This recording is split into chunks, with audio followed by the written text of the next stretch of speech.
Hello, good evening, everyone.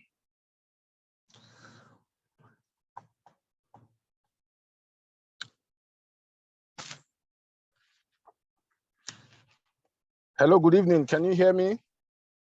Yes, we can hear you. Please go ahead. Yes, we can hear you, Mr. Pius. Okay, thank you. Let me welcome you all to this special webinar tagged Aligning Projects with the Organization's Strategic Objective Using Business Analysis Tools.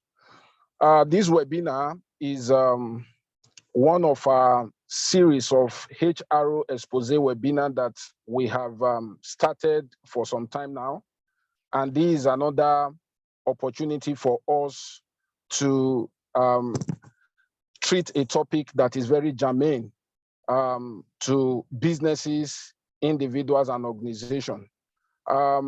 Let me welcome you once again, everyone. My name is Pius Iraroga, and I work with Dexnova Consulting. Dexnova Consulting Limited is the one organizing this HR expose. Dexnova Consulting is a people's management organization. We do recruitment, outsourcing, and learning and development.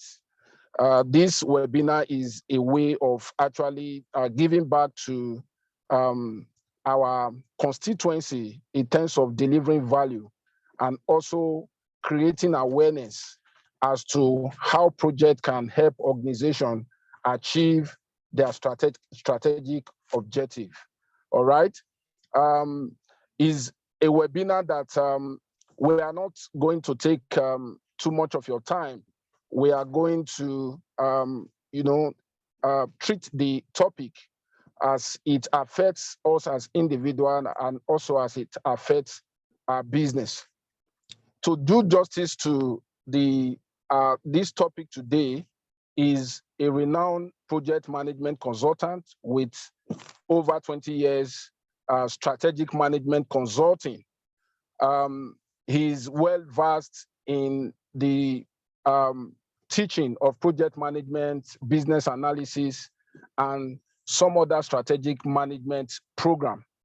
He was once the president of the Project Management Institute Nigeria chapter, and also the MD CEO Dexnova Consulting Limited. He's no other person than Mr. Adewale Oriade. He will be taking us through this very special topic that is very important to how organizations treat projects and how projects can determine the success and failure of an organization. At this point, I want to encourage us to stay focused for this few period that we'll be here together. While you are learning, we also want you to, take notes and also jot down some specific information that you will be getting today. It can help you as an individual and also help you to do your work better and also help your organization.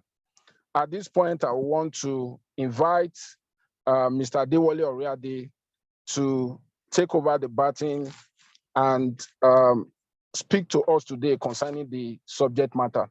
Thank you very much, sir. Okay, thank you very much, Pius. Can you hear my voice?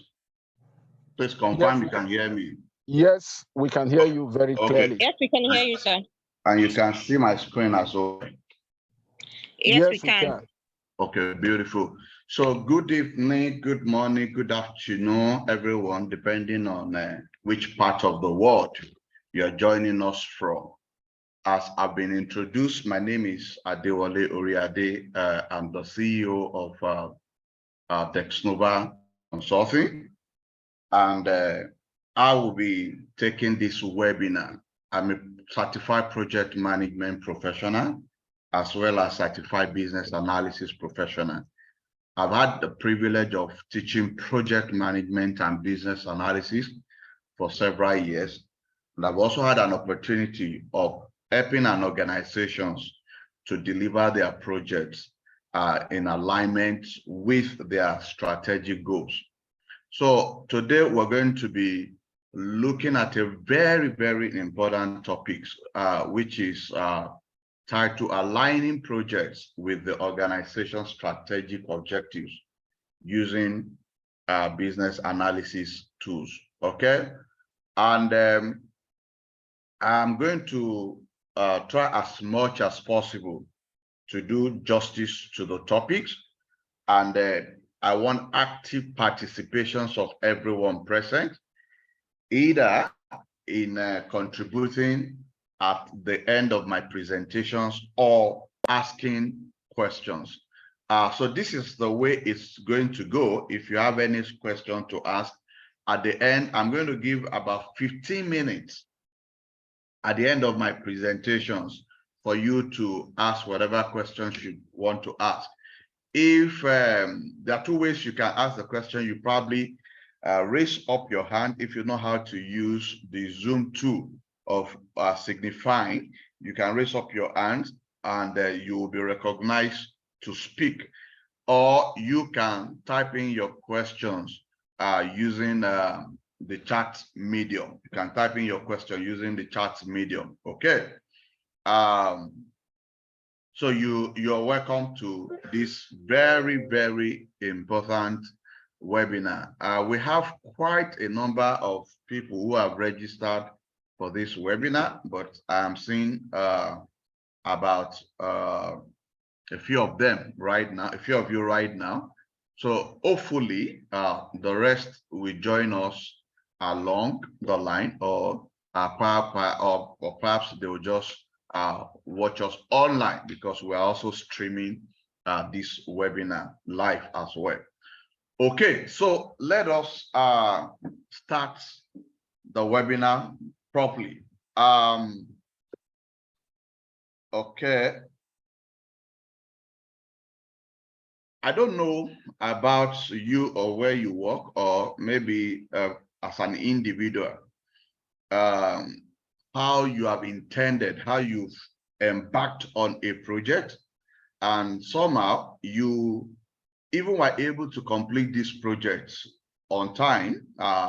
You completed the project within the budget, and but at the end of the day, you find out that the project is useless. It did not serve the purpose for which it was intended. It's been happening with so many organizations and individuals. From my screen, you can see many organizations and individuals have thrown away good money and wasted efforts on failed projects. As a matter of fact, in 2018 Pulse of the Profession, a global survey conducted by Project Management Institute, it reveals that around $1 million is wasted every 20 seconds collectively by organizations worldwide due to ineffective implementations of a business strategy through poor management practices. This amount is equivalent to roughly to $2 trillion wasted a year. I'm sure if you get a fraction of that money, you can imagine what you're going to do with it. But that is the reality. About $2 trillion are wasted yearly on projects that failed to deliver on the goal of the organizations. I'm going to give you a few examples of failed projects, very few, maybe about 3 of them. There are countless of them. And it is not just now that you begin to see project fail. It has been happening as far back as the biblical era in the Old Testament of the Bible. I don't know if any of you will agree with me, but the first project recorded so far to have failed is the Tower of Babel. I'm sure some of you must have heard about that project, maybe in your church or you attend any evangelical program. the Babylonians wanted to make name for themselves, as recorded in the Bible, by building mighty city and a tower, which is tops in the heaven. They want to build a tower that will reach from the ground to heaven. Now, God disrupted the work by so confusing the language of the workers that they could no longer understand one another. Now the city, that is the Tower of Babel, was never completed, and the people were dispersed over the face of the earth. As a matter of fact, God testified that this project was progressing well. It was doing well on schedule. It was doing well on budget, and it was actually doing well on scope, the three most important constraints of projects. So God knew that if he actually leave these people to it, they probably would have succeeded in building this Tower of Babel. That is why he had to confuse their language. But the bottom line is that the project was never completed. And you can imagine how much money they would have spent, how much effort they would have wasted on this project before they were dispersed. That is the first failed project. Okay? As we go along in this webinar, you will understand the reason why they failed. I'm very sure it's not because they don't have the money or they don't know what to do, or the project was being delayed, but it failed anyway. The second project that I will talk about is the World Athletics Champion in 2019. The World Athletics Champion in 2019. In 2019, the best world athletes made their way to Doha, that's in Qatar, to compete in the World Athletics Championships. Unfortunately, the host nation was unable to sell the majority of the tickets, so athletes were forced to compete in nearly empty stadiums. I am very sure they had this project. It was not that the event did not take place. The event took place, so you can say that the project was quite delivered. But unfortunately, the stadium was nearly empty. And with that, I'm very sure that the organizer of the event will not be able to achieve whatever their strategic objective is. That is another failed project. Okay, and the next one I'm going to talk about is Meta's Metaverse. This is very recent. I'm sure most of you know that the Meta's is a new name. I mean, Meta's is a new name for Facebook, okay? And they had a project called Metaverse. The project by Metaverse seems focused on developing their own crypto tokens and native coins, its own crypto trading exchanges, as well as its own blockchain. That is what Facebook, now known as Meta, wanted to achieve. In fact, Meta's head of global affairs claims Metaverse is the future during a press conference. But unfortunately, despite spending over $24 billion on Metaverse, in a Twitter thread posted on March 13, 2023, Stephanie Kasre, Meta's head of commerce and financial technology, revealed that the company is winding down on Metaverse and focusing on other ways to support its creators. In its pursuit, the company shifted its focus from the Metaverse to artificial intelligence.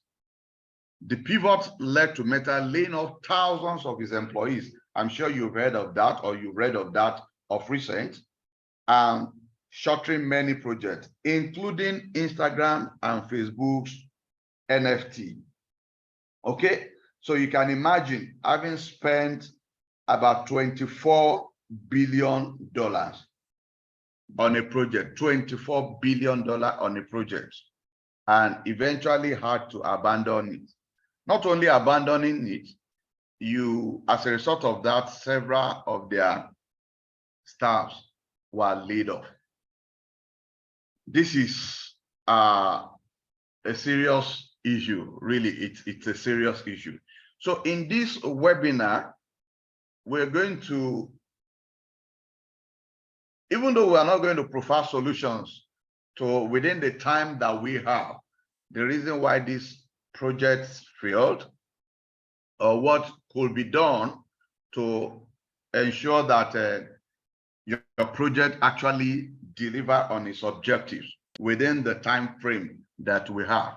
But we're going to do justice to it to ensure that at least you have a bit of knowledge, skills, to be able to help your organizations to deliver on their project, or even to be able to help yourself to deliver on your personal projects. So in this webinar, we will look at how to understand enterprise problems and goals, how to understand enterprise problems and goals, how to analyze needs and come up with a solution to meet that needs in your organization. Then how to devise strategies to ensure that solutions are implemented, how to drive change in your organization, and how to deliver projects that aligns with organization strategic goals. Even though our focus is on organizations, but I can tell you that there are a lot of the things that you're going to learn that you can apply to yourself. For example, I've seen quite a number of people coming to me personally or to our organization, wanting to do one program or the other. The first thing I ask them is, why do you want to do this program? And many of them could not even give any good reason beyond the fact that, oh, everybody is doing it now. Even some that said, okay, I want to do this program because I'm looking at changing my career, or I'm looking at getting promotion in my office. By the time we sit down and analyze it together, we discover that that is not the projects or the programs they actually need to achieve whatever they want to achieve. Or in addition to those programs they had in mind, there are some other things they need to do, okay? What we are basically doing is trying to align whatever programs they want to embark on with their future career, okay? So it's applicable to individuals as well. Even right now, we are in Japa season when everybody is leaving the country. And if you ask people, why do you want to leave the country? They will tell you things are bad. Well, things are bad. Might be enough reason for you, but that doesn't mean that if you leave, things are going to be better where you are going, especially if certain things were not put in place, okay? I mean, a lizard in Nigeria will not change to alligator when it gets to UK, US, or Canada. It will still remain a lizard. We're not saying that Japan, it's not good, but there are certain things you may need to do in order to achieve the aim for which you want to Japan, okay? And that is even if you have an aim, not just because the country is bad, you can't get a job, or whatever the case may be. There are quite a number of people who have Japan and are stranded wherever they are. And there are quite a number of people too who have Japan and are doing so well. In fact, they loved better than they were doing in Nigeria because they've been able to embark on initiatives that aligns with their goal wherever they are going to. So we're going to be looking at all of this together. Okay, so let's first start with definitions of project, because we're talking about how to align your projects with your individual or organization strategic objectives. So we need to have an understanding of what project is, okay? If I have students of project management here, and I ask you to define project, I'm sure many of you will give the definition that you have probably read in the academic textbooks or in the project management body of knowledge by PMI, okay? And it might not make much meaning to you, because your definition might just border on project is an activity to be delivered to serve certain constraints or whatever. Okay, so, but let me open your eyes to a definition of a project. If you have not looked at projects in that light before, okay? Projects, as I would like to define it, are the means by which we introduce change. Projects are the means by which we introduce change, okay? Whether as an individual or as an organization, projects are the means by which you introduce change. Change means you want to move from point A to point B, okay? Your point A could be the job that you are doing right now as an individual to a better job. Or the point B could be where you are in your organization now to the next level up, okay? And for you to get from point A to point B, you might need to embark on some sort of projects, okay? Even as an organization, if you're looking at increasing your company profitability or reducing waste in your organization, or you want to embark on a new business, okay, you will need to execute projects. And that is why I tell people, irrespective of where you work, the organization where you work, some people might say, my organizations, we don't do project that much because we're not a project-based organization. We're not into construction, we're not into engineering, we're not into this or that, so we are not into projects. And as a result of that, they sit pretty easy. But I tell people that even if your organization is not a project-based organization, like Julius Berger, like any of the oil companies, okay, if your organization is not thinking of projects, internal projects, is an organization that is about to die, because we live in a very dynamic business world today. Things are changing rapidly, and if you are not innovative as an organization, competitors will knock you out. So even as an organization, you have to be strategic in your growth, in your approach. You have to be thinking, now that we are here as an organization, what is the next stage for us? And of course, for you to get to that stage, you have to embark on some sort of project. So, like I said, projects are the means by which we introduce change.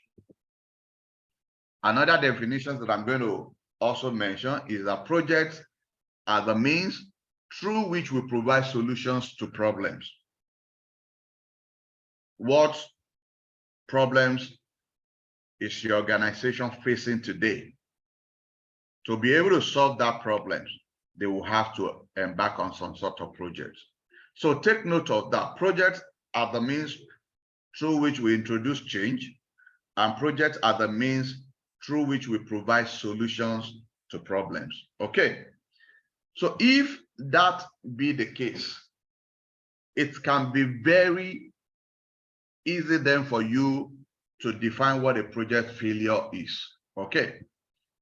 Because if you ask quite a number of people what they understand by project failure, some will say, when I don't have enough money to complete the project, so I abandon it. When I don't finish my project on time, yes. Or when I finish my project well above budget, yes. But that is not all. As a matter of fact, you can complete the scopes of your projects. Everything is completed according to the design that you had in mind. Every details of the project is done, and you completed it on time, and you also completed it on budget. But at the end of the day, you find out that the project is not serving the intended purpose. So would you call that kind of project a success? No, it's not a success.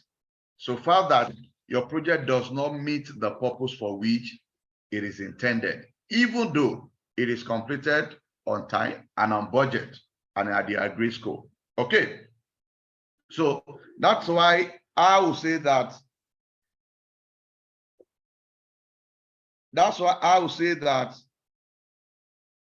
when project does not serve the purpose for which it was intended, then that project has failed.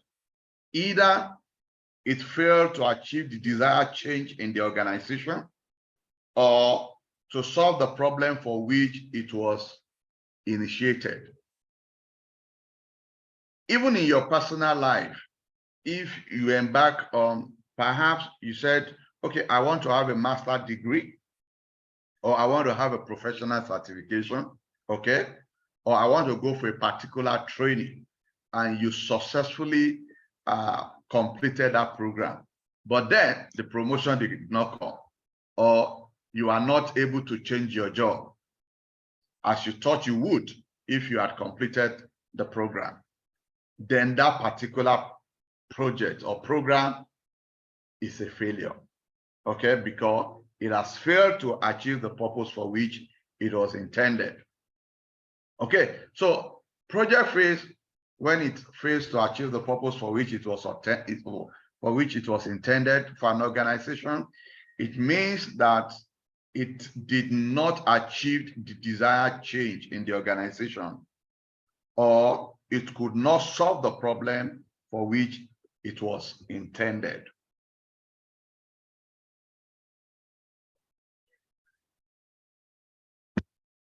For your project to succeed or to be regarded as successful, there has to be a proper alignment between that project and your organization goal. There has to be what? A proper alignment between that project and your organizational goals. If they don't align very well, you may not be able to succeed, or that project may not be able to succeed.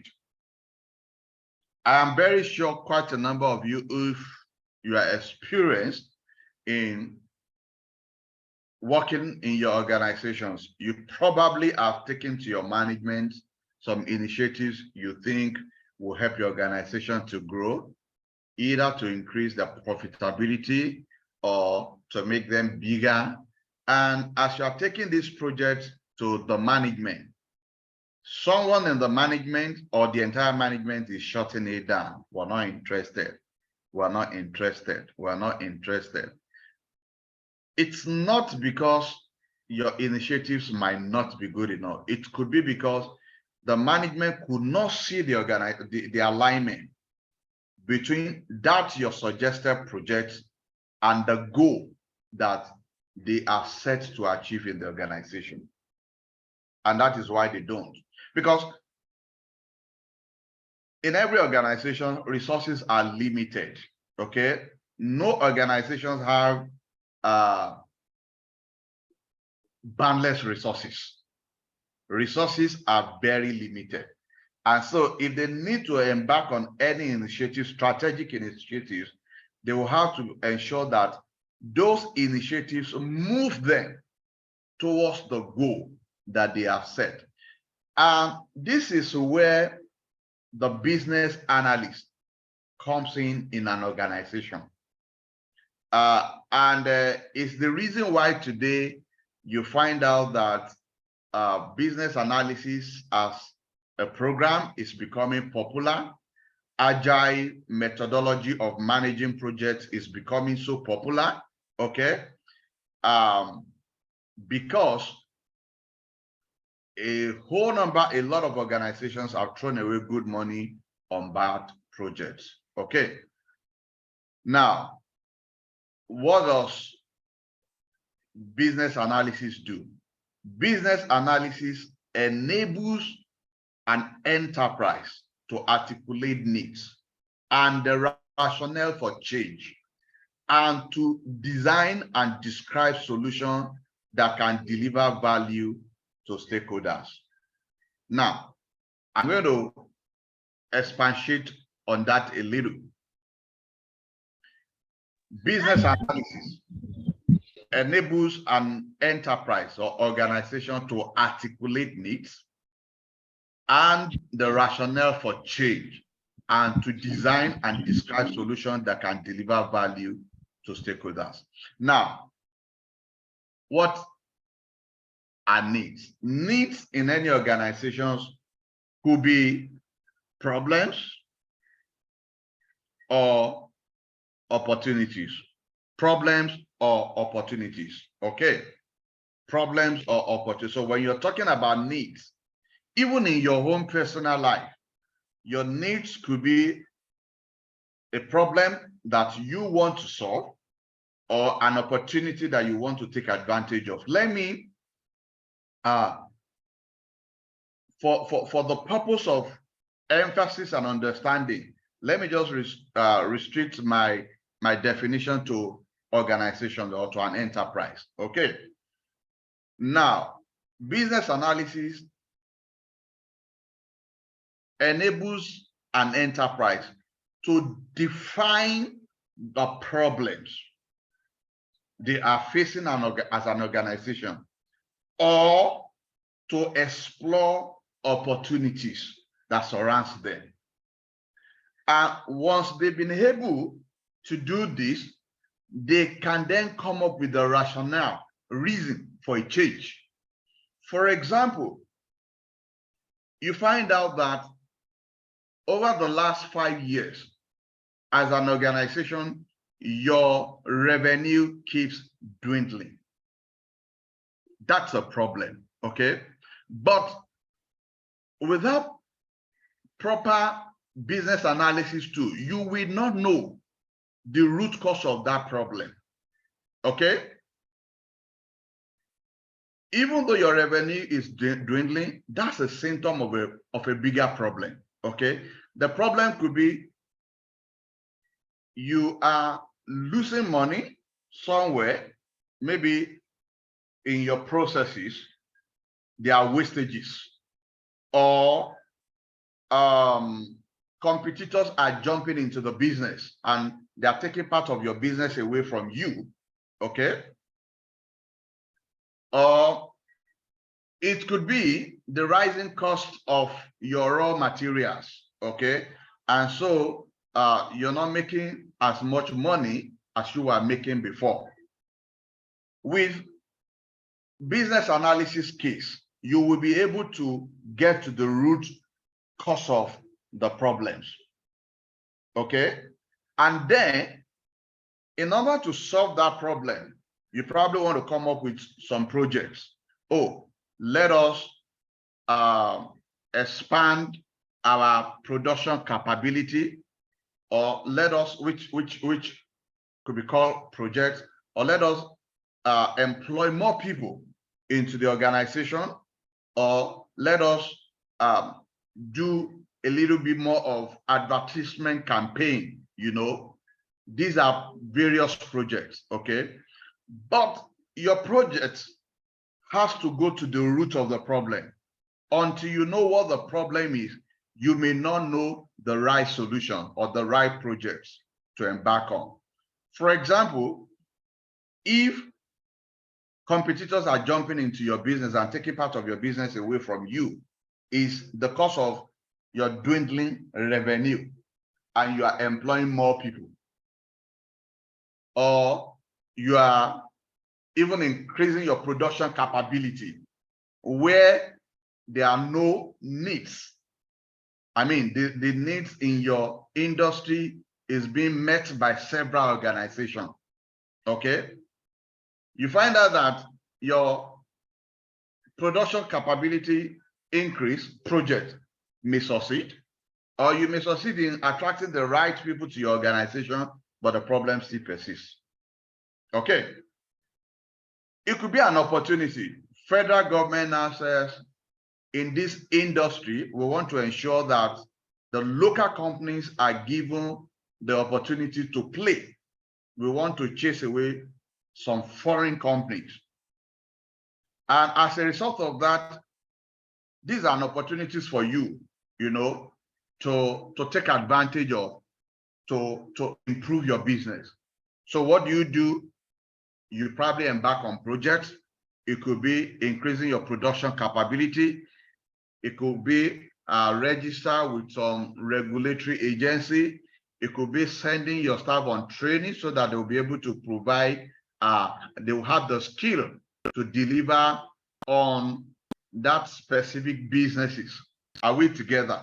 So these are the needs. So business analysis helps you to articulate this need. Means that to go to the roots of the problem or to properly analyze the opportunity, then come up with the reason for change. Then to now come up with solutions that will deliver value to stakeholders. Are we together?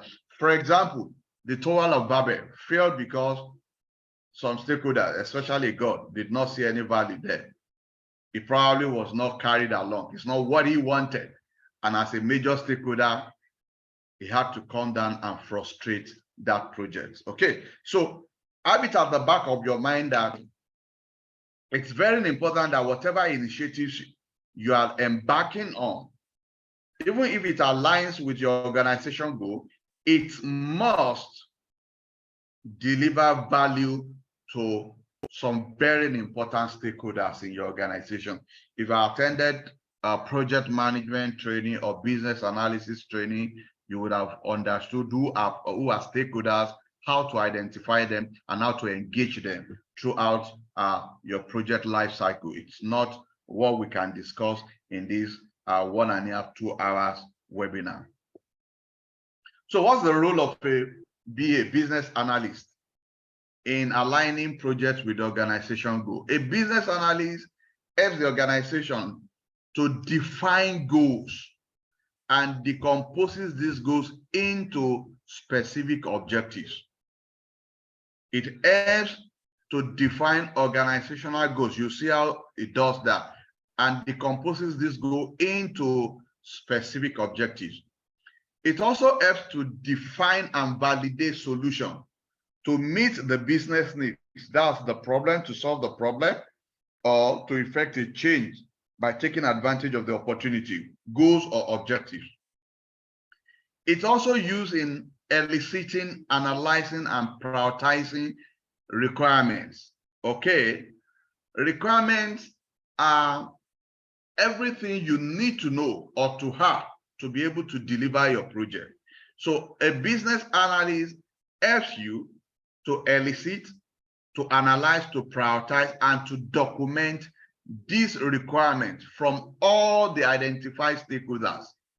Because it is very important that the actual needs of the stakeholder is identified rather than their expressed needs.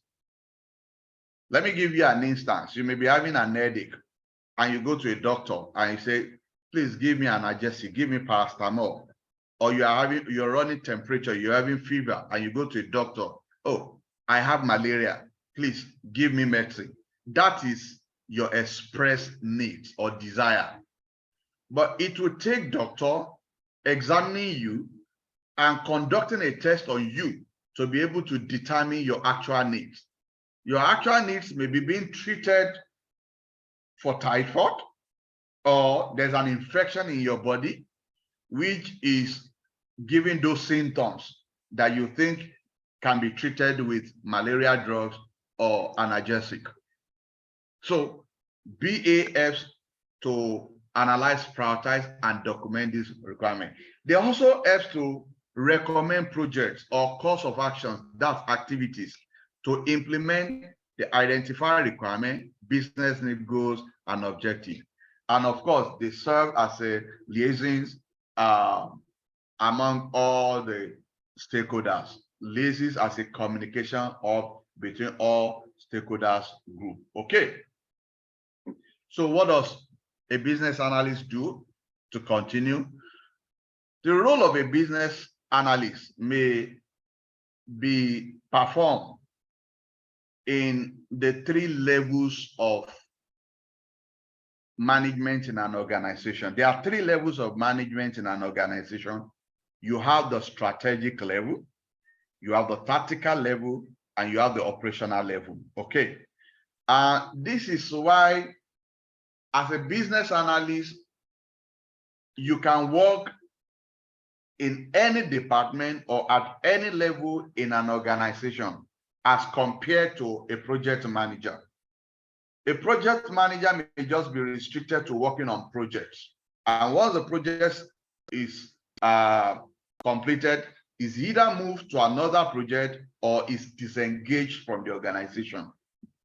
Okay, but as a business analyst, you can work at project level, you can work at tactical level, which is middle management, you can work at strategic level. For example, someone, perhaps maybe you call him a chief strategy officer, or it's a BA at strategic level.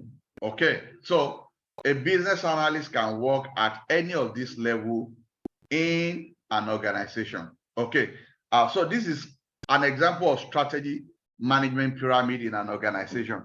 At strategic level, what do you do there? You help define the organization strategic goals. That is 5 years plus objectives. Where do we want to be in the next 5 years as an organization? We want to increase our profitability by 50%. We want to increase our spread along the 6 geopolitical region in Nigeria in 5 years. Or we want to ensure that in Nigeria, we have 24 hours electricity within 5 years. Okay, this is the strategic goal, is what gives you the ultimate fulfillment. And as an individual, your strategic goal could be like, in 5 years time, or in 10 years time, or in 15 years time, I want to be at C-level in my organization. Chief marketing officer, or chief operating officer, or chief financial officer. Or it could be that you even want to start your own company in 5 years time.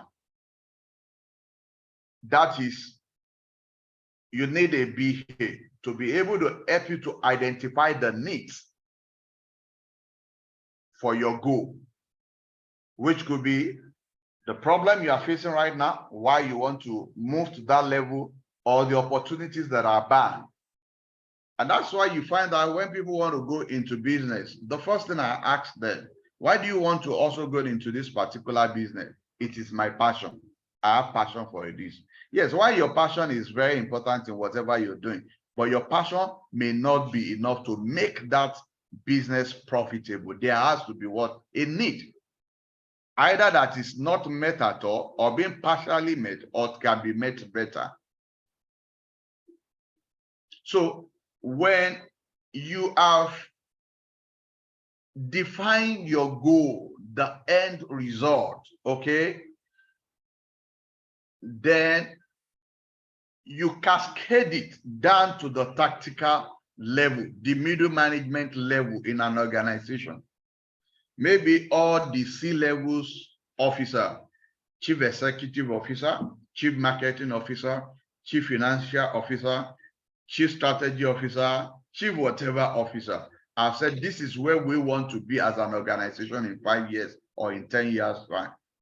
Then the mid or the middle level management will now start brainstorming, and with the help of business analysis tools, break that goal into smaller specific objectives. For example, a telecoms just coming out right now and say in about 10 or 15 years time, we want to be big as MTN. We want to be as big as MTN. Okay. Then the tactical manager will now start looking at what are the metrics that can be measured about MTN right now that we can aspire to get to. Maybe in terms of infrastructures, in terms of the staff, in terms of the capital that is needed, okay, in terms of the geographical spread. So the tactical or the middle management level will start breaking this down. Okay, we need to have this type of infrastructures within 2 or 3 years. We need to have this certain number of staff with these keys. Okay, we need to be able to raise this fund within this period of time. Are we together? Now, there could be a lot of short-term objectives defined at the tactical level. And of course, because the management do not have all the resources that is needed to achieve this, they start doing prioritization, seeing the alignment of some of these suggested initiatives to where they are going. Okay? And some they will embrace, some they will discard because it has to align. I'm going to show you how to align some of these projects to your goal, to your strategic objectives. Now, once some of these short-term objectives has been accepted, then is cascaded down to the operational level, who then implements these short-term objectives as projects. Okay, this is where the project manager just come in. You can see at operational level.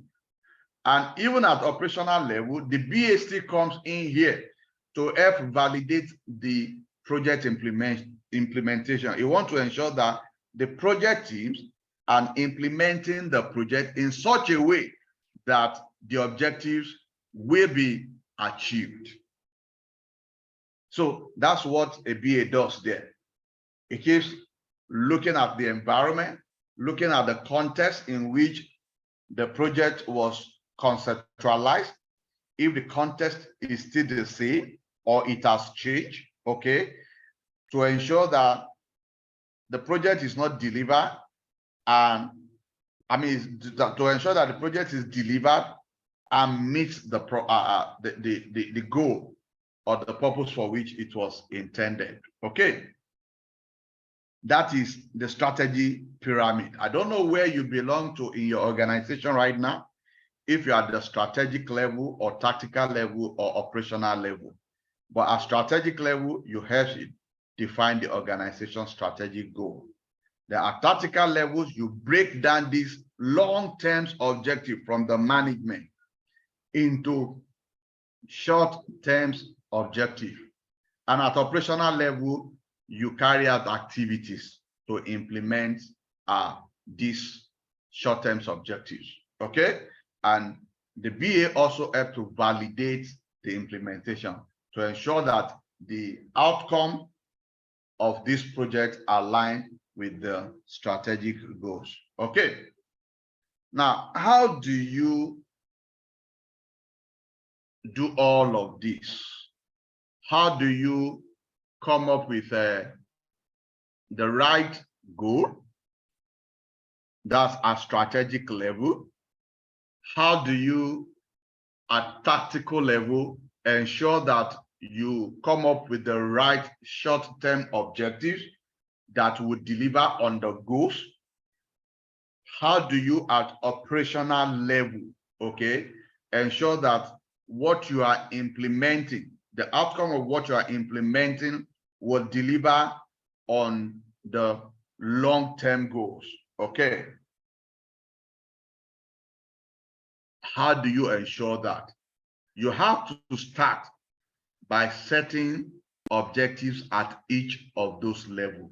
At strategic level, at tactical level, and at operational level, you set objectives. And we say all great solutions in life begin by asking the right questions.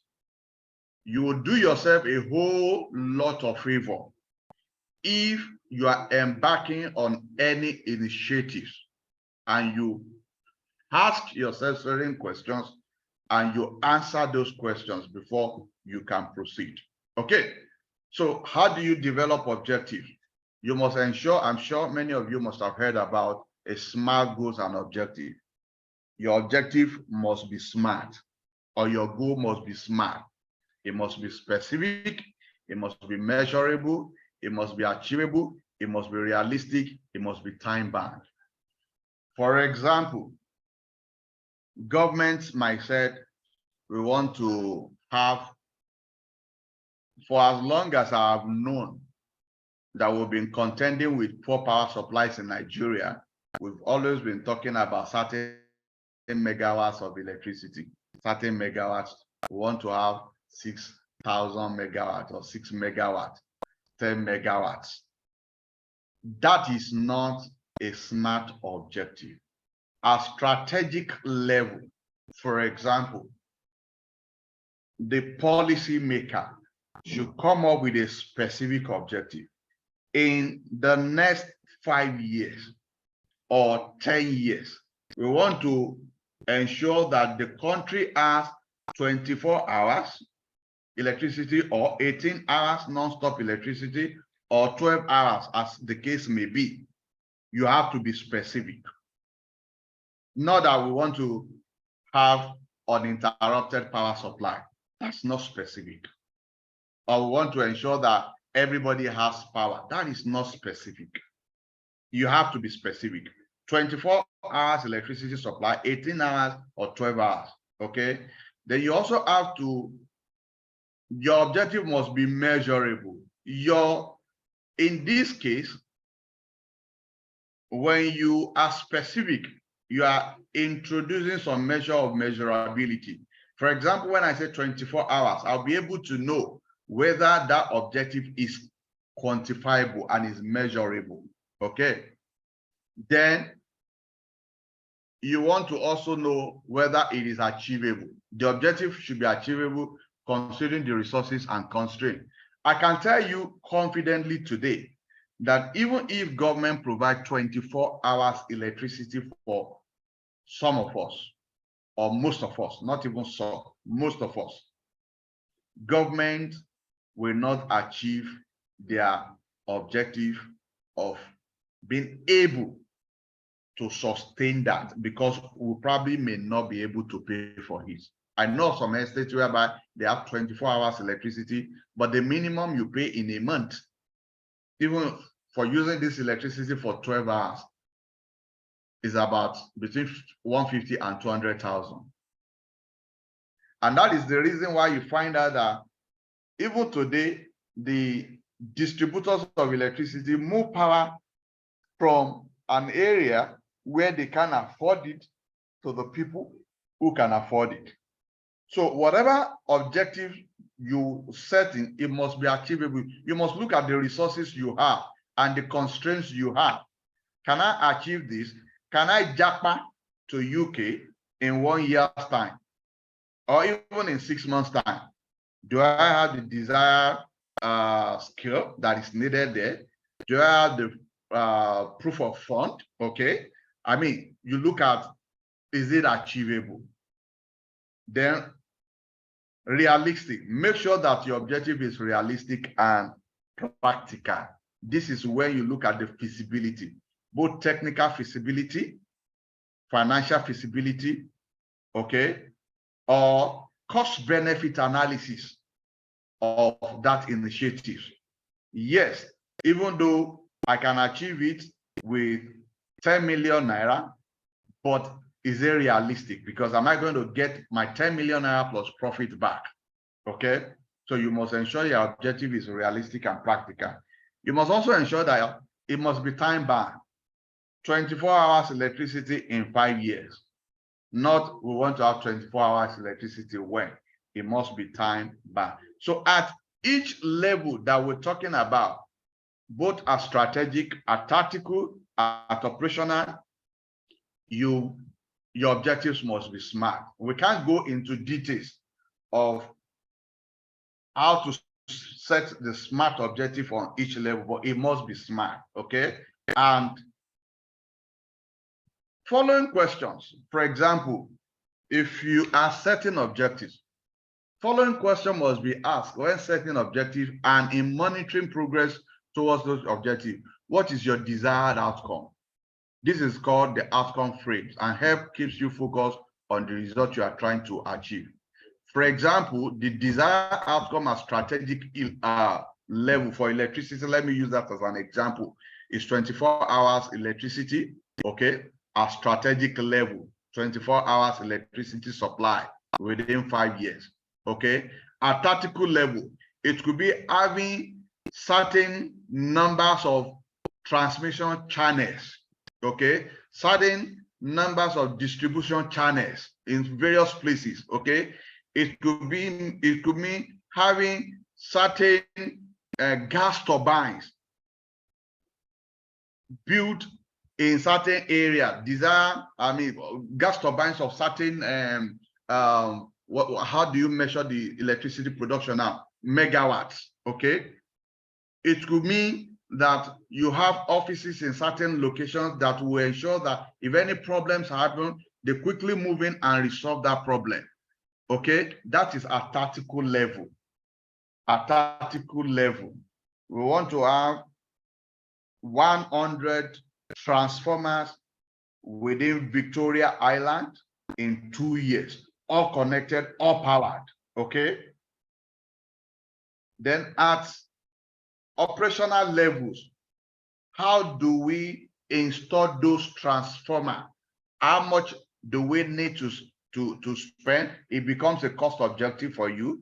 How long will it take us to install those transformers and power them or energize them? It becomes an objective, a cost objective for you. Okay. So at every level, either strategic, tactical, or operational, you must set objectives. Notice that the statements of objective do not say how they will be achieved. No, it's not talking about how they will be achieved. It's talking about what you want to achieve within a specific time frame. Okay, that is what objective is about. Now, in setting objectives, there are 4 levels of objectives for every project. As you can see on my screen, there are 4 levels of objective, as you can see on my screen. Okay. Now, at the highest level or at the strategic level is the goal. Okay. At tactical level, we call it purpose or short-term objectives. Then at operational levels, we call it outcome. That's output or input. Now, you can see that I have 2 arrows, one going up, okay, and the other coming down. Now, the one going up speaks to implementation. When you are implementing it, while the one coming down speaks to conceptualization. Let me explain that.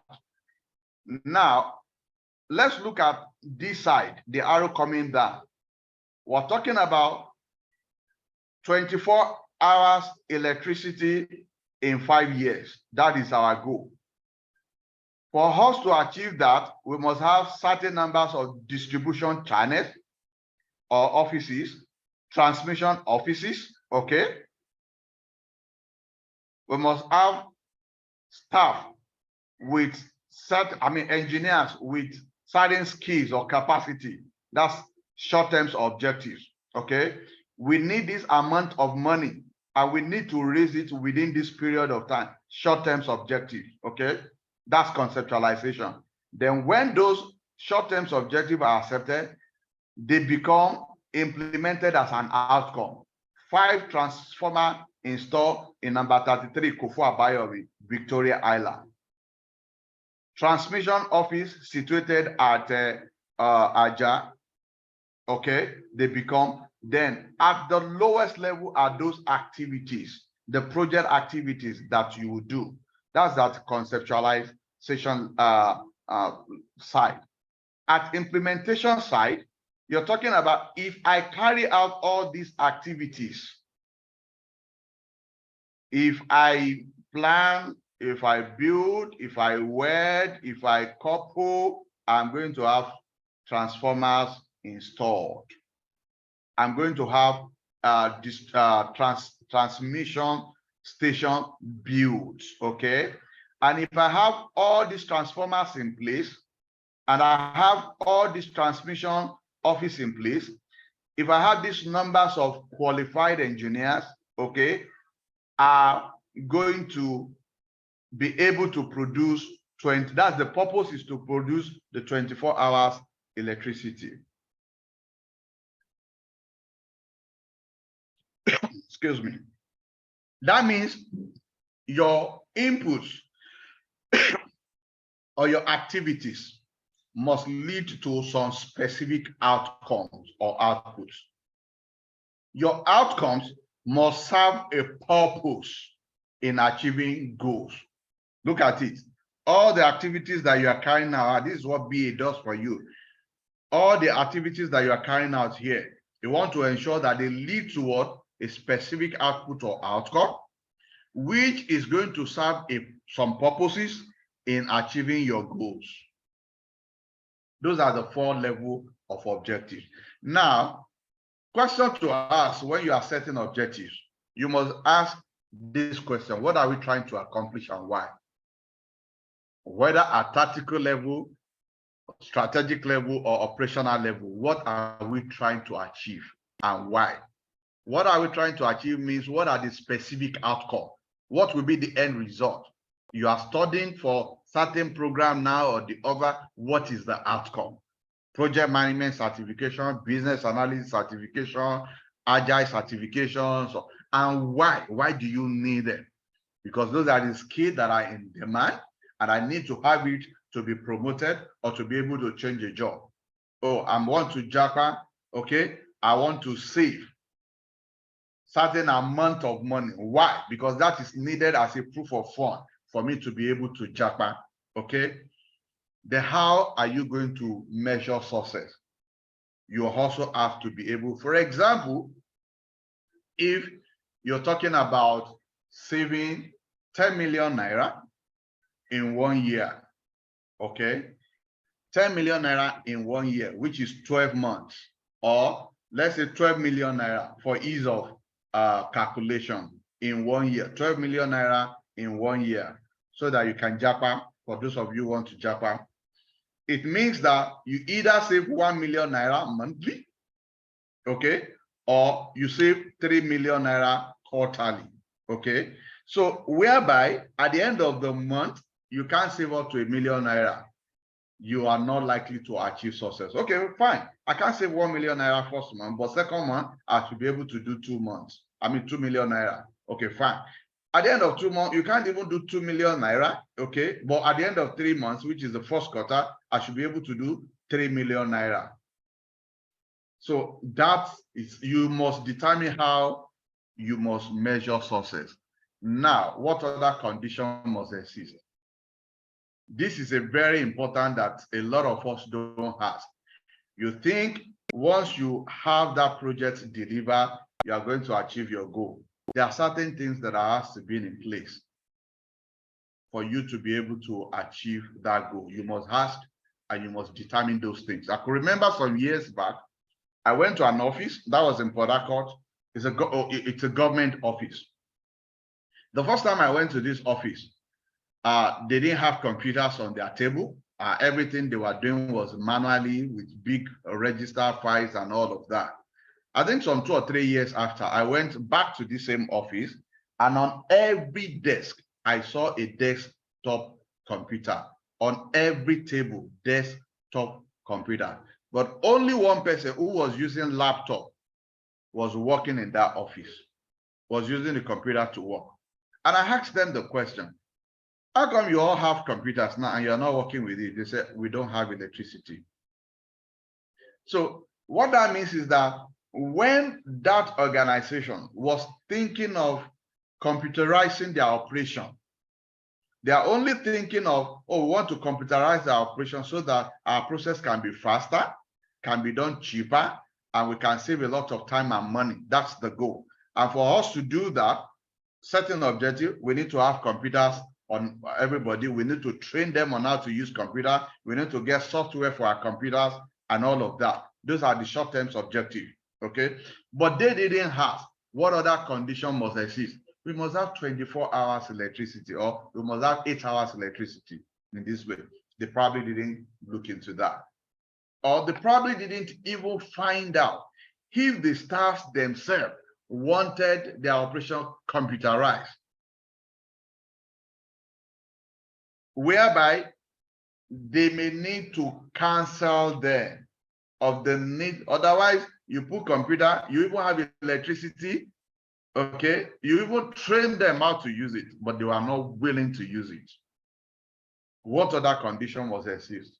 Then how do we get there? How do we get there speaks to your plan. That is when you do your scope, what is to be done, when to do it, how much to do it.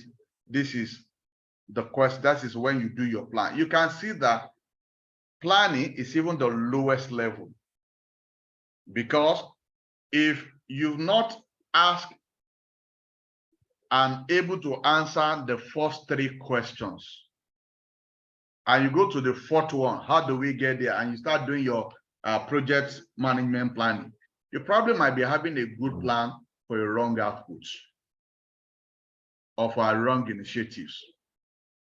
It is A you are supposed to do, but because you did not ask what we are trying to accomplish and why, you are doing B, and you are planning for B, and you deliver B on time, but it's useless, because what you need is what is A.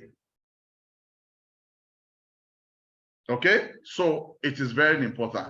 These 4 critical strategic questions forms the art of strategic project management. Each needs to be asked and answered in exactly this order. That's what I said, that you need to first ask the number 1, what are we trying to accomplish and why? How will we measure success? What other condition must exist? And how do we get? It has to be in that order, okay? And what can help you in organizing these questions, or the answer, is what we call logical framework. Logical framework. It needs to be asked and answered in exactly the same order through the use of logical framework. Tackling the 4 critical strategic questions using logical framework. This is an example of a manual logical framework. We call it log frame matrix. You have the objectives. That's the first question. What are we trying to achieve and why? That's the objective. How do we measure success? Success measure. That is number 2. Okay. Then number 3 talks about where the data for measurement will come from.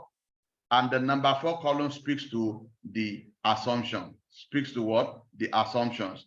Are we together? Okay. Now, I'm going to show you briefly how to use that. Okay. What are we trying to achieve and why? That's the objective. The first column. This describes the objective. And I told you the 4 levels of objectives are strategic intention, which is your goal. Then short terms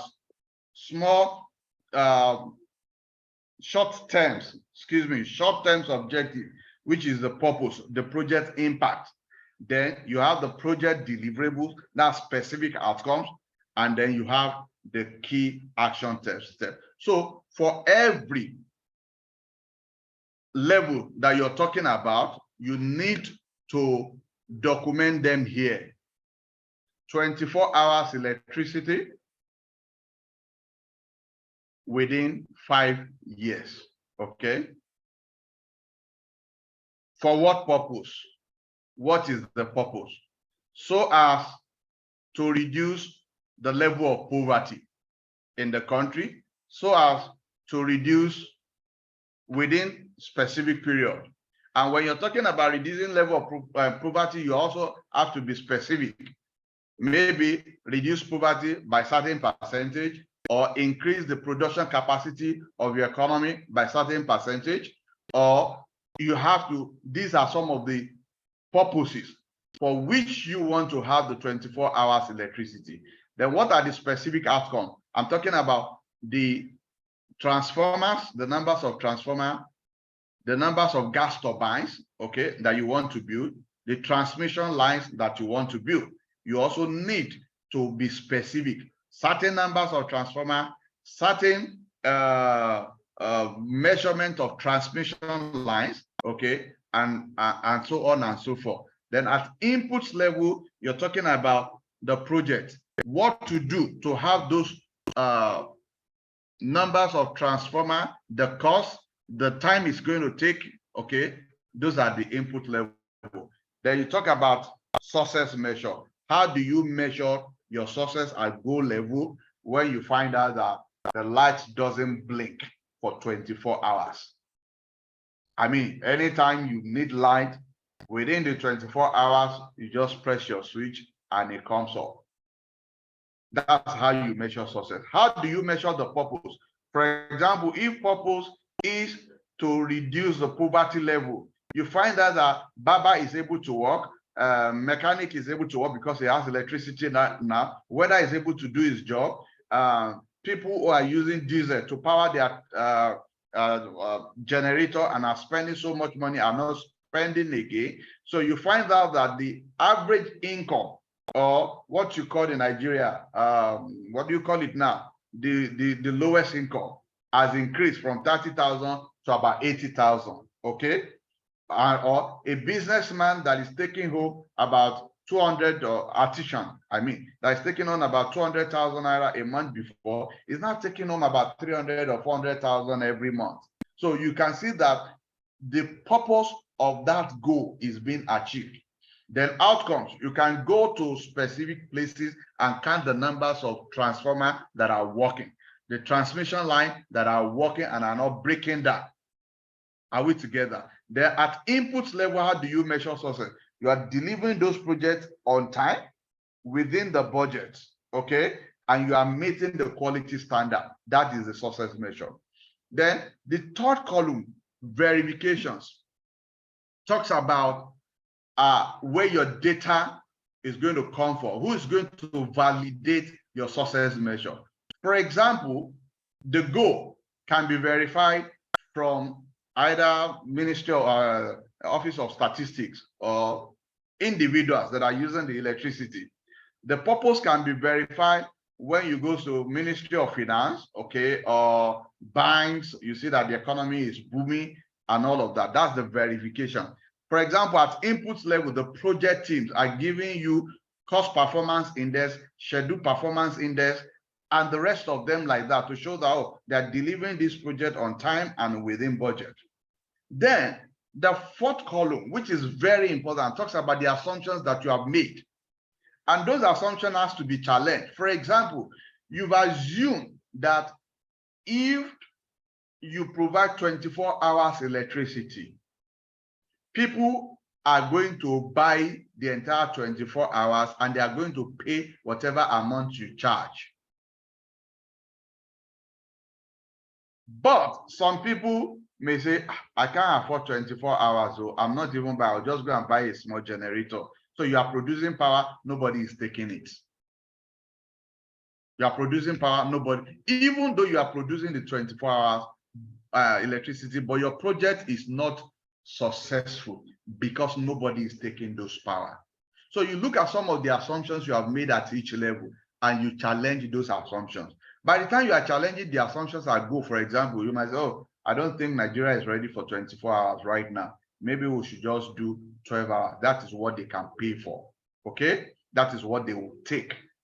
At the purpose level also, you look at the assumptions that you have made. If I have this number of transformer, okay, and I have this number of transmission lines, and I have these engineers, okay, I'm going to achieve those purposes. Then you find out that you might need more than those transformers. What if some people decide to, maybe someone who is selling generator, for example, might decide right now to start vandalizing some of those things. You probably have assumed that, oh, nobody will vandalize. I'll be able to bring in my transformer and all of that. So you look at some of the assumptions, because if you don't look at some of those assumptions, you might, in fact, the assumption is what we call the other thing that should be in place for your project to meet its objectives. Okay, that's about objective. Success measure, I've explained that. How will we measure success? The second column, identify the measures of success for objectives at each level.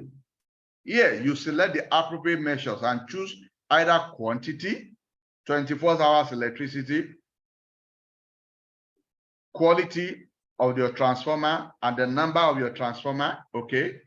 Time indicators, power is up for 24 hours to clarify what the objective means, okay?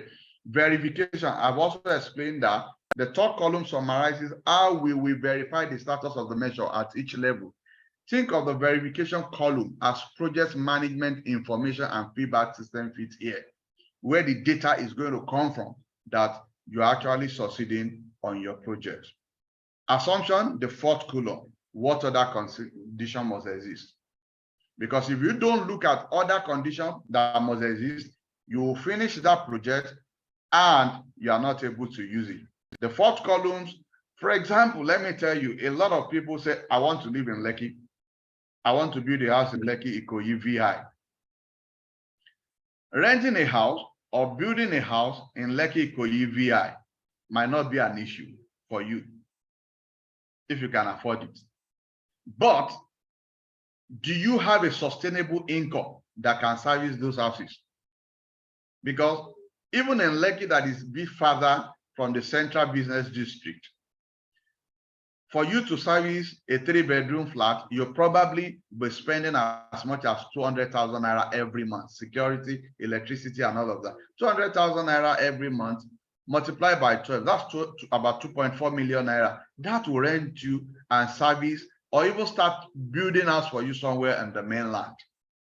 So you must look at the other condition that must exist. The fourth column captures assumption, those ever present but often neglected risk factor outside of the project on which project success depends. Okay. Defining and testing assumptions let you spot potential problems and deal with them in advance. So you have to identify those assumptions, test them. It helps you to avoid any problem in the future. Okay, how do we get there? This talks about the conventional project management tools, like you all know, your work breakdown structure, your Gantt charts, who does what, when, and with what resources. That's the fourth question. Input level, how do we get there? Okay, this is an example of a logical framework that has been populated. Okay, for all of you register for this, the slide is going to be sent to you so you can actually study that, okay, and apply it into your organization project and or even to your personal project. Okay, we're rounding up in 5 minutes. Strategic hypothesis: when you connect one level of objective to another with if-then thinking, you are developing what we call strategic hypothesis. Example, look at this. We are saying, if I carry out all these activities and my assumptions are valid, are true, or these things are in place, that is when I can achieve my outcome. It is not if I do these activities, I'll just have the outcome. If I carry out all these activities at this level, input level, and these are in place, or my assumptions are valid, then I will have these outcomes. If I have all these outcomes, certain numbers of transformers in place, transmission lines, electricity distribution offices, metering, and the rest of them, if I have all of those ones in place and my assumptions regarding them are valid, nobody will vandalize them. Okay, I'll be able to import them easily. Then I'll be able to achieve the purpose of reducing the increasing of of the purpose of achieving the goal, rather.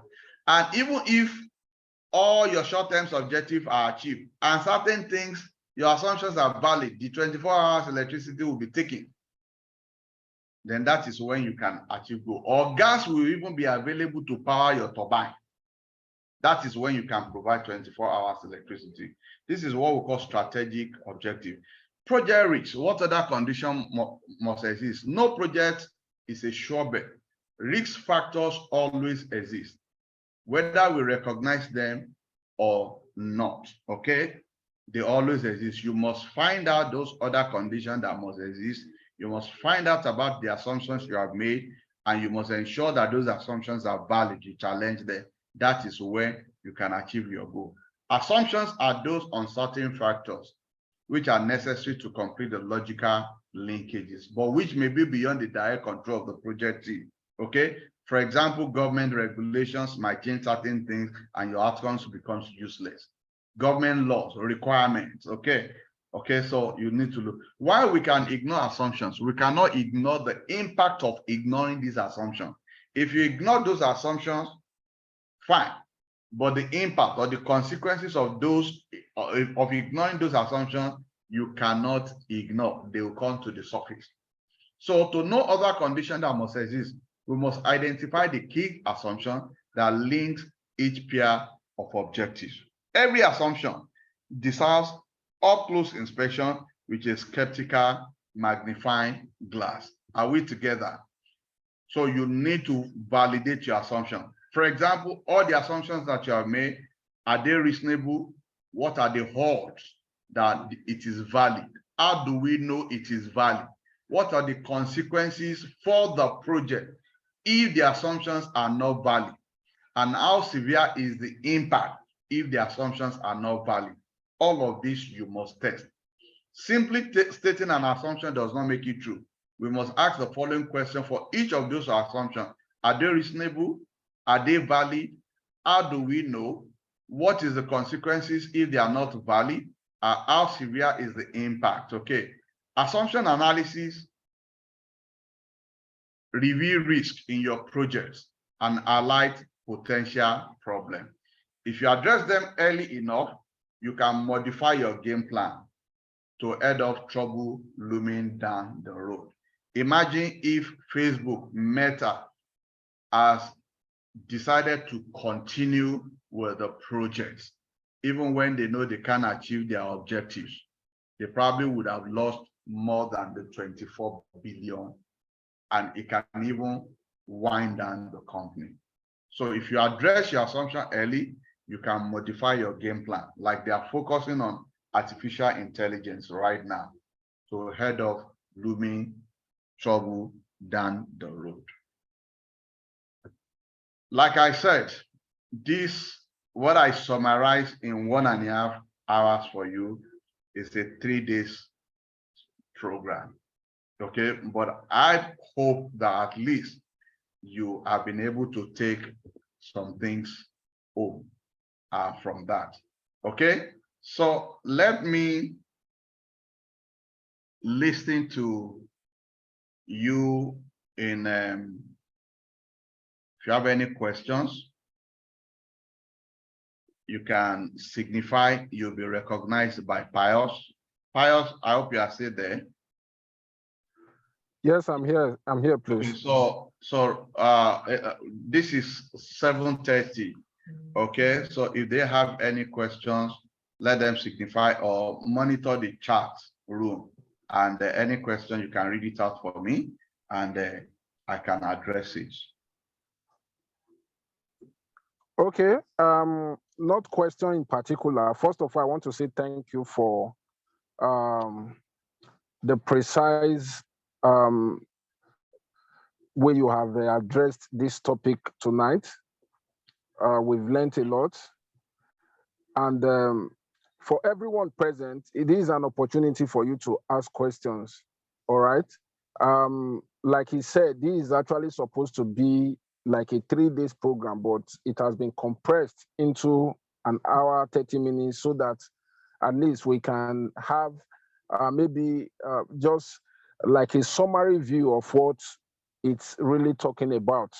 So this is an opportunity for you to ask questions. The floor is open. You can pop up your questions in the chat, or you can signify by raising up your hand so that we can recognize you.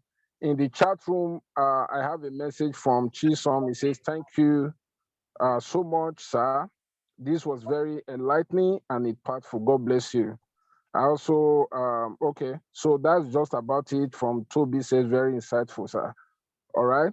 Please, the floor is open for questions so that we can wrap up and everyone can go have the much deserved rest for the weekend. All right.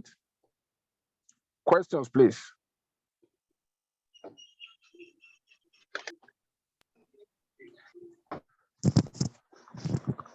Questions, contributions, or you need any clarification, please signify. There's a hand up, Chisom. Sam. Okay. Okay. Chisom, let's take your question.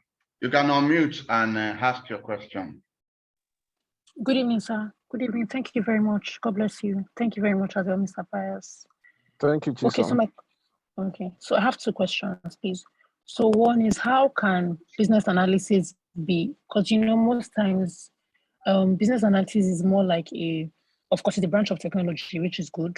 So it's mostly tending towards the tech area. So how can it be applied to product-based businesses? So let me say business analyst that is also an entrepreneur that sells products. Say, for instance, you sell footwear, you sell clothes, whatever, product-based businesses. How can, that are not tech-related, how can a business analyst apply to that? That's one. For a lawyer that is transitioning into business analysis, what's the best way to position yourself so as to get jobs and probably internships? So those are my two questions. Okay, thank you very much, Chisom.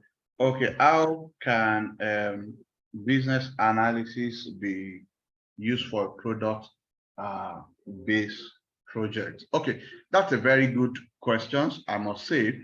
As a matter of fact, when business analysis was being developed, it was meant to be applied to software projects, okay?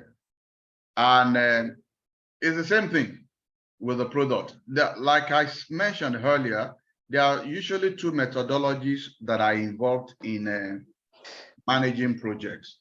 You have what we call Agile, which is change-driven methodology. Okay, change-driven methodology, Agile, or you have what we call waterfall. Divine, please mute your mic. Or you have waterfall methodology, which is plan-driven. Agile is also called change-driven, okay, or adaptive, okay.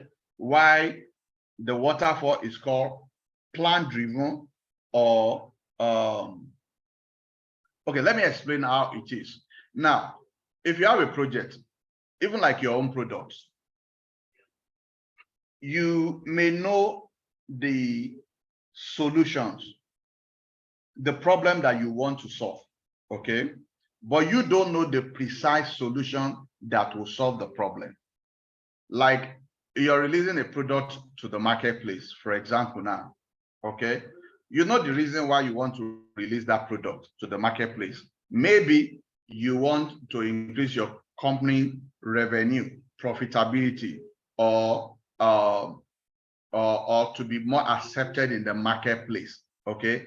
This could be any of the reasons, but you may not know which product precisely, okay?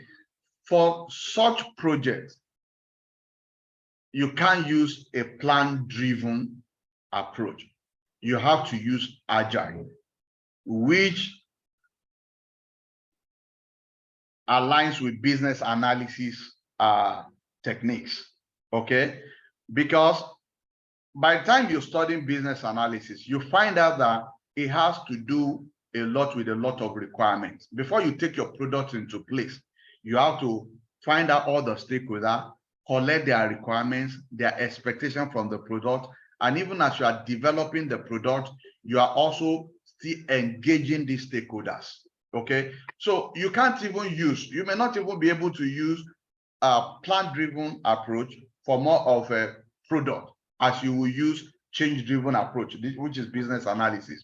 Let me give you an instance. Some years back, MTN released a product into the market. They call it 44 something.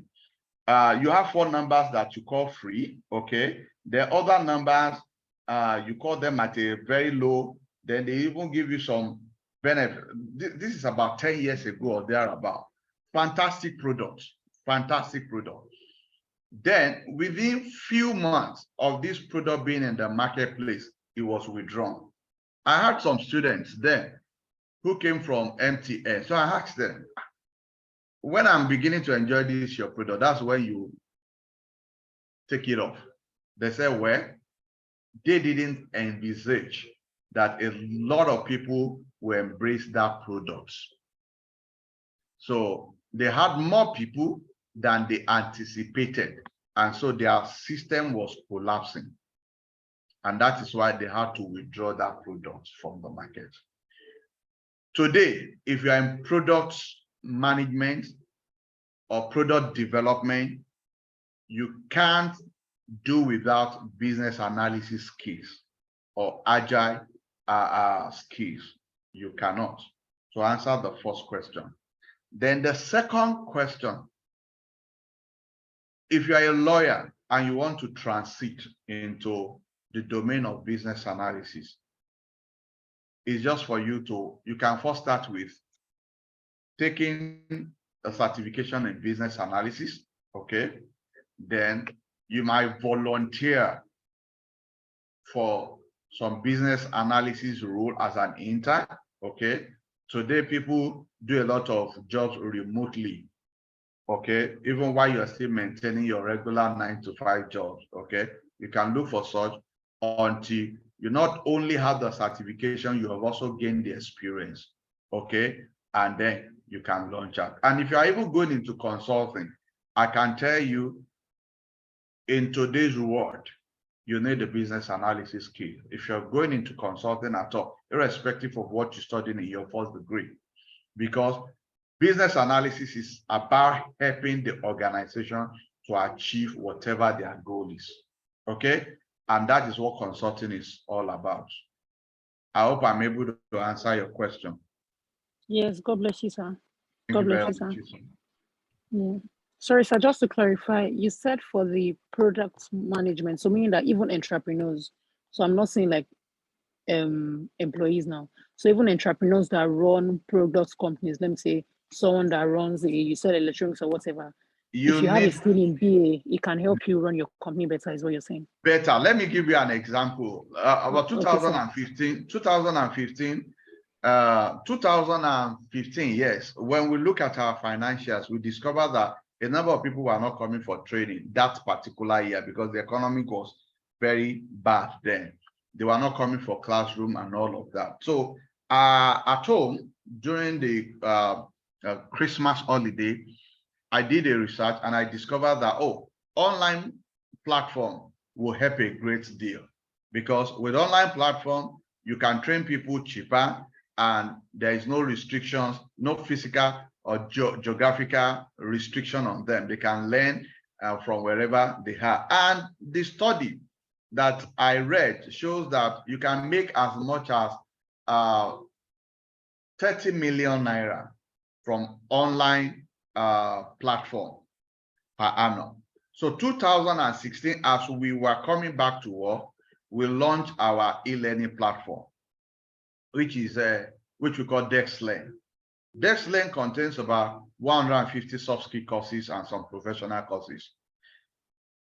But till 2000, from 2016 to 2020, I'm not even sure we're making up to 1 million naira a month on it. Then the business analysis in me, okay, now start waking up to ensure that I maximize this particular program.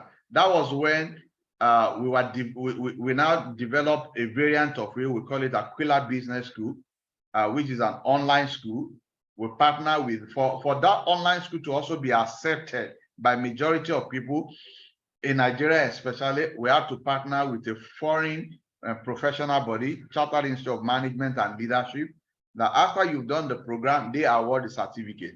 I can tell you that the subsequent years, this Aquila Business School makes more money than Dexland.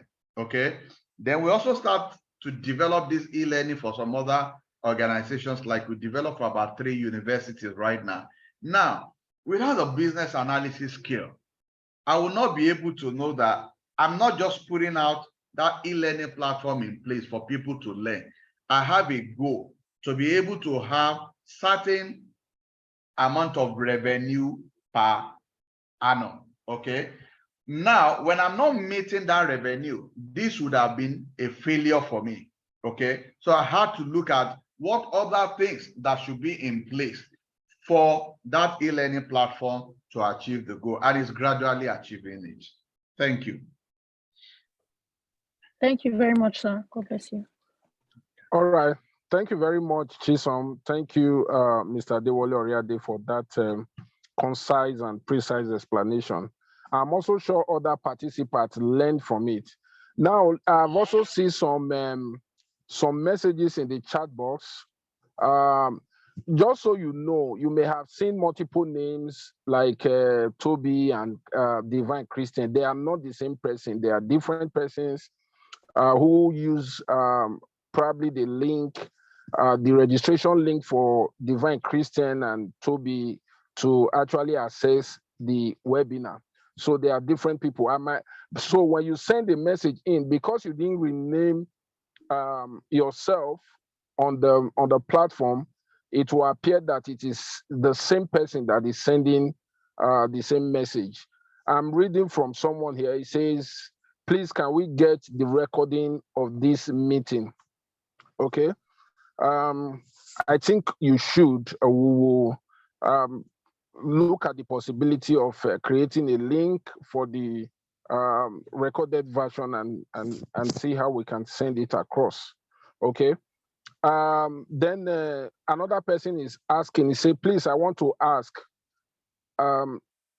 is he saying or recommending that business analyst is better than project management? Mr. Adewale Oriade, I don't know if you can respond to that, sir. Yeah, like I said, it's not like it's better. It's not like one is better than the other. It depends on your career goal. It depends on your career goal. But if you don't have what I called engineering background, really, you should look towards more of business analysis than, especially if you intend to work in Nigeria. But if you go abroad, project goes beyond engineering project. It goes beyond that. Okay. Organizational restructuring is a project, and if you are PMP certified, whether you are HR person or not, you can. I'm not an engineer. I've managed construction projects before successfully.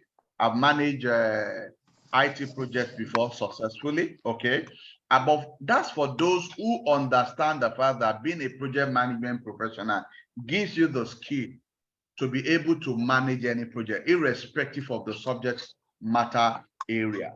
But then there are not so many in Nigeria. I had a classmate who graduated the same year with me from the university. She read law, and we also did MBA together. Immediately we finished our MBA, she moved to US and she passed, she wrote and passed PMP. She never for one day worked as a lawyer.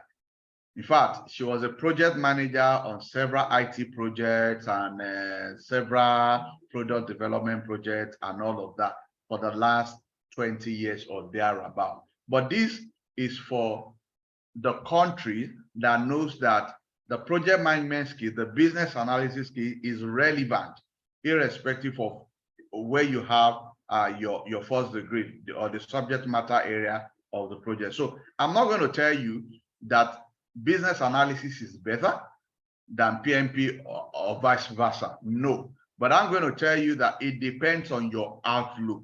What is your goal? What is your strategic objective in terms of your career? And if you can have the two of them, why not? Why not? Okay, you'll be better off for it. Okay, thank you.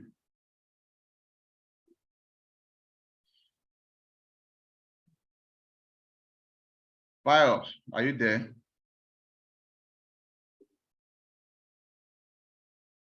Hello, Pius. Okay. You are muted, please. Okay. I think if Okay. any questions Okay, again. I'm back. Okay. All right. Okay, so thank you very much for that explanation, sir. At this point, I don't know if we still have more questions. I can't see questions in the chat box anymore, and no one has signified by raising up his or her hand to actually ask questions. All right. So at this point, I want to thank every one of us who turned up for this webinar.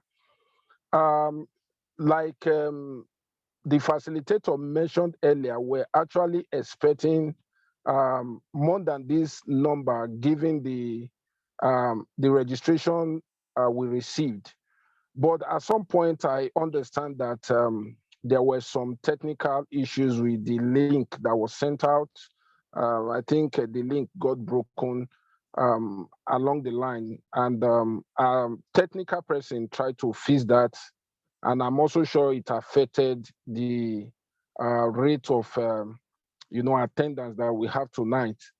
But be that as it may, I must say that tonight's learning session was hugely a success, and thanks to every one of you who came on the call. Like I said, this is an expose. Is a series. We've had some series before this one, and we are going to be having more after now. So please look out for the space where you actually got the link to register for this webinar. We'll be sending an update soon on other webinars that will come up, especially as it relates to career development, in project management, business analysis, and some other subject matters that are very germane to today's business world. So thank you once again.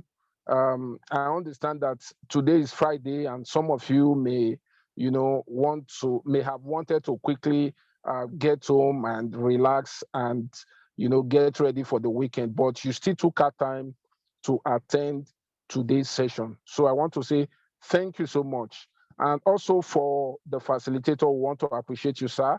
We know you are a very busy person, and for you to, this is a topic that is very dear to your heart, and you told me that you wanted to actually handle it yourself and ensure that those who attend get full value for their time. We appreciate you, sir. Thank you so much for your time.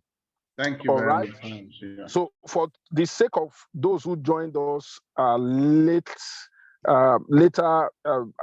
in the webinar, I want to mention again that this HRO Expose series and the title of today's and this webinar was brought to you by Dexnova Consulting Limited. The Dexnova Consulting Limited is a people's management organization. We provide services as it relates to recruitment, outsourcing, and most importantly, learning and development. We are one of the topmost education provider when it comes to project management and business analysis and some other related programs like data analysis and the like. So if you are looking forward to charting a career in project management or business analysis, you have plans to travel, you can't look any further than coming to us. We have some upcoming programs, boot camp, and classes that have been scheduled at a discounted fee that you can quickly take advantage of.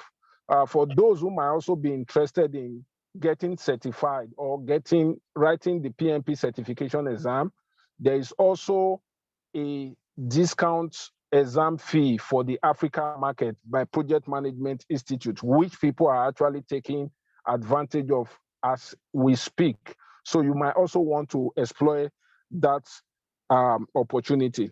So we want to thank you once again. If you have any question, any inquiries that you can, that you want to get, you can talk to us, you can talk to me. My colleague is also on the platform, Divine Christian. You can also talk to her. We'll be sending you the slide and the video. And the video, the recording version, the recording, and also provide you some information as to our upcoming classes and how you can get in touch with us. So on that note, I want to say thank you once again. Thank you everyone for coming around. We appreciate your presence. I want to wish you a happy Workers' Day celebration in advance, which actually hold on Monday. So you have a long holiday, a long weekend to actually reflect on what you learned today and also probably take a decision on your next career move.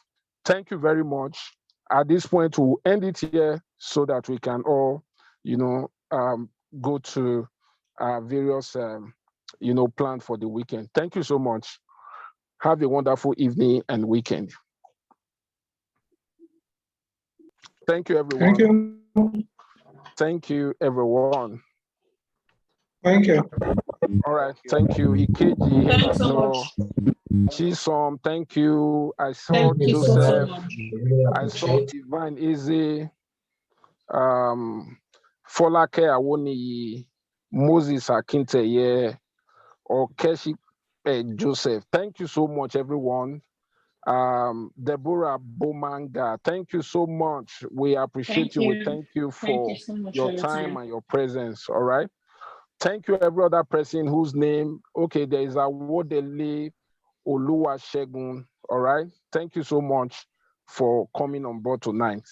All right. We look forward to hearing from you on your next career move. Thank you so much. Bye-bye. Thank you very much. Bye.